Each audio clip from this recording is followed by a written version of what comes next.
রামনবমী, তার জন্য আমরা যাচ্ছি ভারত সেবাশ্রম খিচুড়ি প্রসাদ খেতে। আজকে বাসন্তী পূজার নবমী। তো চলো, এই যে রোদে পড়তে পড়তে চলে যাচ্ছি, চলো যাওয়া যাক। হ্যালো বন্ধুরা, ওয়েলকাম টু মাই চ্যানেল। আমি প্রণতি চলে এসেছি আর একটা নতুন ভিডিও নিয়ে। তো তোমরা শুনলেই যে আমরা কোথায় যাচ্ছি, কারণ সে প্রচণ্ড রোদ ছিল, তাও রোদে পড়তে পড়তে মনে হলো যাই একটু ঘুরে আসি, তাই বেরিয়ে পড়েছিলাম। দেখতে পাচ্ছ রোদে রাস্তাঘাটের অবস্থা মানুষজন খুব কম, এখানে কম, কিন্তু যেখানে যাচ্ছি সেখানে গিয়ে অবস্থাটা তোমাদের সাথে নিশ্চয়ই দেখাবো। তো চলো যাওয়া যাক। আর আমরা প্রায় চলেই এসেছি, আর দেখছো চারিদিকে খালি আজকে রামনবমীর উৎসব চলছে। আর আমাদের এখানে ভারত সেবাশ্রমে একমাত্র বাসন্তী পূজা হয়, আর ওখানে রামনবমীও সেলিব্রেট হয়। আজ সকালে খাতড়ায় অনেক বড় মিছিল বেরিয়েছিল, সেটা আমার রিলসে আই থিঙ্ক দেখতে পাবে, আমি ভিডিও পোস্ট করব। আর এই দেখো আমরা চলে এসেছি। তো মেন রোড দিয়ে তো ঢুকতেই পারিনি, ব্যারিকেড দেওয়া ছিল। একটা সাইড হয়ে এসে এখানে বাইক রেখে ঢুকছি আমরা এই ভারত সেবাশ্রমে। তো আমি আর শুভ্র এসেছিলাম। আর এই তো খালি শুরু, পাশে আশেপাশে একটু দোকানঘাটও বসেছিল এই ছোটোখাটো। আর এটাতে ভারত সেবাশ্রম হচ্ছে খাতড়ার একটা এন্ডেই বলা যায়, তারপরে একটু কাজুবন শুরু হয়। তো খাতড়ার লোক তো জানে, এখানে এসে সেদিন অনেক পরিচিত লোকের সাথেও দেখা হয়েছে, সবাইকে না চিনলেও অনেকজনের সাথে দেখা হয়েছে। খাতড়ায় যে এত মানুষ থাকে, এরকম কোনো অনুষ্ঠান হলেই বোঝা যায় যে এত লোক থাকে আর কি। আর আমরা যখন ভারত সেবাশ্রম ঢুকি অলরেডি নবমীর পুজো চলছিল, সেটাও তোমাদের সাথে শেয়ার করব। আর এক সাইডে খিচুড়ি প্রসাদ বিতরণ হচ্ছিল। তো চলো ভিতরে ঢুকি আমরা।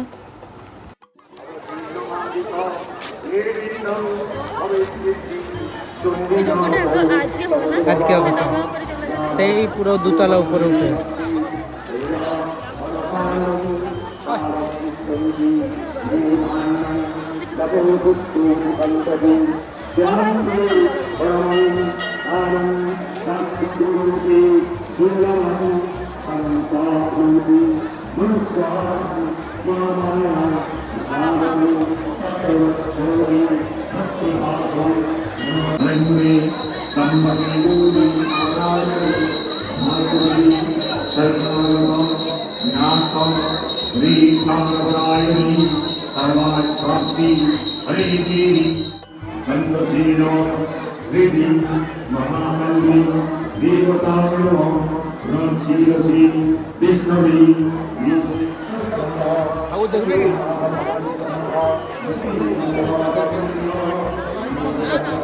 তো প্রণাম করে বাইরে এসে দেখি এরকম ভিড় খিচুড়ি খাওয়ার ওই জায়গায়।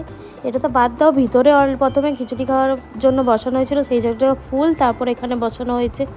এই রোদেই সবাই অন্ন গ্রহণ করছিল। তো শুভ্র একটু প্লেটে করে নিয়ে এসেছিলো, কারণ ওখানে বসে খাওয়ার জায়গা একটু আমরা খুঁজে পাইনি। তো প্লেটে করে আমরা খেয়ে নিয়েছিলাম। প্রসাদ খেয়ে সত্যি কান্না শান্তি লেগে, ওই গরমও প্রসাদ খেয়ে এত শান্তি লেগেছে। তো তারপর আমরা এখানে চলে এসেছিলাম, এখানে গাড়ি পার্ক করা ছিল। এবার বাড়ি যাব, কারণ রোদ গরম বেশ ভালো। তো সেটাই আমি তোমাদেরকে এটাই বলছিলাম যে আমাদের খাওয়া দাওয়া হয়ে গেছে, আর এত ভিড় ছিল। তো তারপর আমরা ওখান থেকে বেরিয়ে পড়ি বাড়ি যাওয়ার উদ্দেশ্যে। তখনও প্রচুর লোক যাচ্ছিল খেতে, মানে প্রসাদ গ্রহণ করতে। রাস্তায় সেই দিনে এইখানে প্রচুর ভিড় ছিল। আর এই যে আমি বাড়ির কাছে চলে এসেছি প্রায়। আজকের ভিডিওটা এই পর্যন্তই। ভালো লাগলে like, comment, share and subscribe channel. আসছি পরের কোনো নতুন একটা ভিডিও নিয়ে, ততক্ষণের জন্য সবাই খুব ভালো থেকো। আর শুভ রামনবমী, টাটা, বাই বাই।